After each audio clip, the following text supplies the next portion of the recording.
4 months. That's how long we've been waiting for the next big game update for Redfall. I understand why Arcane Austin decided to put their heads down on this and work on it without saying anything, because anything even tangentially related to Redfall will receive nothing but hate and negativity, and the last thing that I want to see is hardworking developers being harassed or threatened simply for doing their job. However, I still think it was very disheartening to myself and the Arcane Outsiders community to not hear anything about a meaningful patch like this for 4 months straight. Now that opening rant is over, let's actually take some time to dig into the finer details of what this major second update for Redfall contains, namely the highly anticipated 60 FPS performance mode for the Xbox Series consoles, stealth takedowns, a more densely populated open world with more enemy encounters in random events, as well as greatly improved PC performance both technically and visually.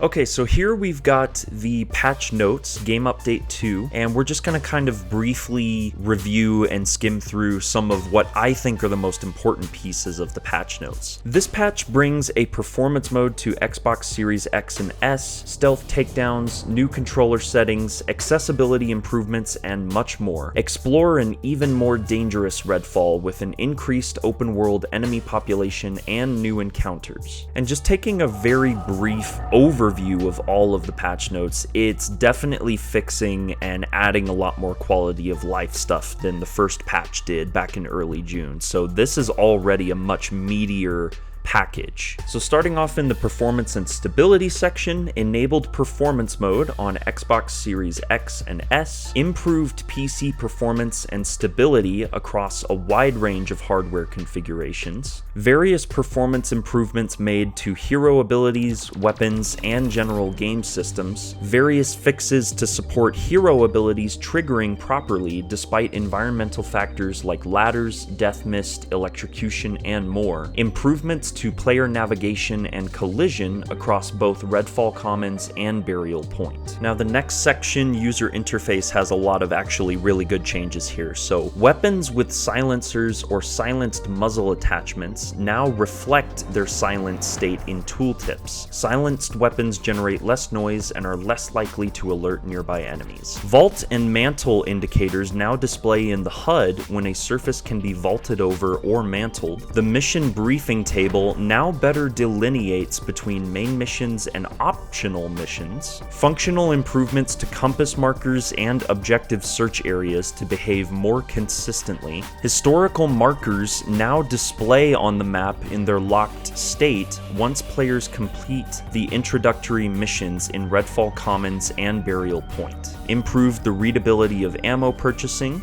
added an off-screen indicator when respawn is downed, and there's a couple of other ones here towards the bottom that aren't personally really applicable to me, but still good fixes nonetheless. Now in the accessibility section, once again, really good fixes that I did actually read through here beforehand, but again, just not necessarily applicable to me. I am going to be leaving a link to these patch notes in the description of the video, by the way. I should have probably said that at the beginning, so just want to make everybody aware, if you do want to take a closer look at them, you can click the link in the description and it'll take you right to this exact same page that you're seeing here. Now the gameplay section and combat, this is where the large majority of the fixes and the quality of life features are coming in with this patch. Numerous improvements to default aim assist and dead zone tuning, and more options for players to customize these settings for both controller and keyboard and mouse. And then Arcane has their personal recommendations here. For fast-paced multiplayer FPS fans, check out medium, high, or linear input response presets, as they tend to feel faster and more responsive overall. For slower single-player FPS fans, check out default, low, or medium input response presets, as the slower response curves tend to feel like you have a little more precision over your aim. game. So basically, they went a long way to make the gunplay feel not quite as clunky, which has been a pretty common criticism since the game launched. I've personally had no issues with it, but I definitely could tell, or at least understand, why people had certain issues with the gunplay. And then a couple of other little small changes here. Added new vampire nest spawns to Old Town and Sedgwick neighborhoods, which is interesting. Added a tutorial blade and archive entry for psychic residue. Added mission dialogue for Fall Like Lightning. So they actually added some additional dialogue here, so I wonder if they maybe recorded some new lines with the voice actors. That's pretty interesting.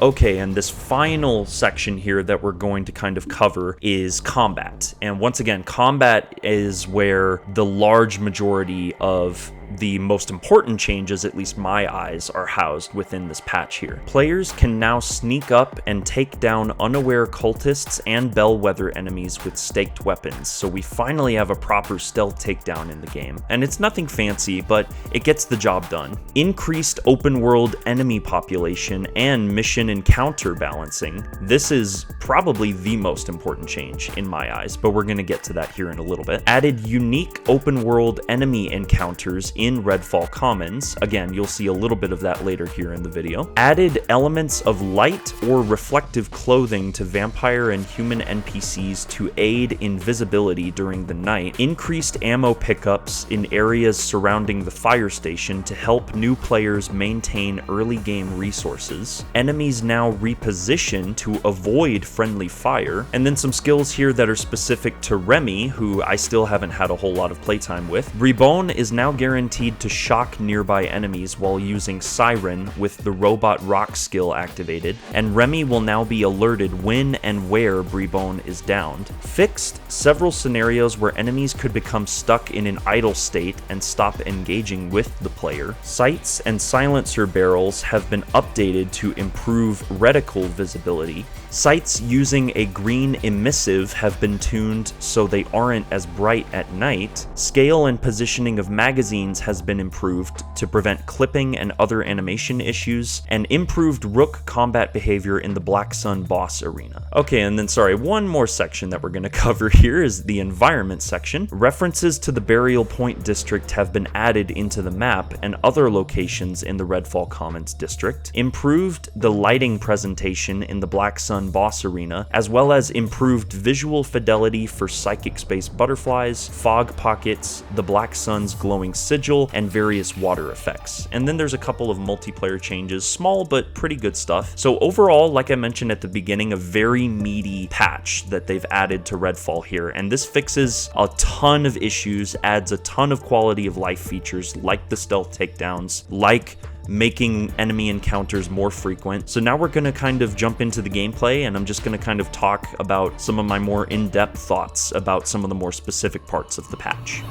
The long-awaited 60 FPS performance mode for the Xbox consoles is finally here, and even though it's long overdue and should have been there at launch, based on the reports I've seen and heard, Redfall now performs exceptionally well on the console side, with few, if any, notable frame drops during gameplay. I don't own an Xbox Series console, so I can't speak too much on how much better the game performs, but if you have an Xbox Series console as well as a Game Pass membership, it might be worth reinstalling to see for yourself. PC performance has also been dramatically improved with Game Update 2, as my rig was running Redfall at or above 80 to 90 FPS at all times, with 1440p resolution, all graphical settings on the Ultra preset with NVIDIA DLSS enabled. Prior to this patch, the game would struggle to reach a consistent frame rate with frequent stuttering that thankfully also seems to have been completely fixed, which was a major sticking point for me in the previous Redfall patch video. Stealth, one of the most important components of any Arcane Studios game, is now a far more viable and more encouraged approach to gameplay than before, with the addition of the new stealth takedowns. Granted, you can only perform these takedowns if you have a weapon with a stake attachment equipped, otherwise you're still going to be be elbowing your opponents in the back. Open world enemy density and population has seen the biggest improvement in my eyes. Instead of running from one end of the map to the next without encountering a single cultist or bloodsucker, you are now constantly running into cultist and bellwether patrols, as well as far more frequent special vampire types. This makes the act of navigating and exploring the open world of Redfall the way it should have been from the start: frightening, intriguing, and dangerous all at once. Once again, encouraging a more stealthy approach to most scenarios. You'll also encounter far more random events in the world, like civilian hostages that can be rescued for XP and loot, where prior to this patch, I could name maybe only 3 or 4 times where I encountered civilian hostages throughout my playthrough. You can also find much larger congregations of enemies and vampires, and as a result, fights become more engaging and more difficult. Enemy AI has also seemingly received some positive changes, as human opponents will seek cover more often instead of idling out in the open. The vampire AI has always been on the smarter side, and since you're encountering more of them, the chances that you'll get swarmed by large groups have risen dramatically. There have also been a handful of small but noticeable changes to Redfall, such as an icon that appears in the UI notifying you when you are able to mantle or vault over certain surfaces. In addition to that, overall player collision has been improved, so you're not going to get stuck on nearly as much world geometry as you would have in the past. Weapons with silencer attachments are now marked as such, so you won't have to manually inspect a new weapon each time to find out whether it has a suppressor or not. In-world references to the second district burial point have been added into the map UI, as well as at the firehouse in Redfall Commons, which helps to create some more connective tissue between the two districts, and there has even been some additional dialogue added to the Fall Like Lightning main mission. So this patch definitely seems to fix more issues and add much more quality of life features than the first game update released back in early June, and at this point, having spent a pretty good chunk of time with Redfall's game update 2, I feel 100% comfortable now being able to recommend Redfall to you after this particular patch, as this is the best the game has ever felt or looked in terms of just about everything, from the moment-to-moment gameplay flow, the open world exploration, the visual and artistic design, and overall technical performance on both PCs and Xbox consoles. Now, with all of that being said, Redfall has not received any sort of drastic overhaul to its foundations as a result of this patch, so you are ultimately still playing the same game that was released earlier this year. However, Game Update 2 has gone a long way to improving the experience of playing Redfall and enjoying it to a much fuller potential than during its launch. I know it couldn't have been easy for Arcane Austin to ship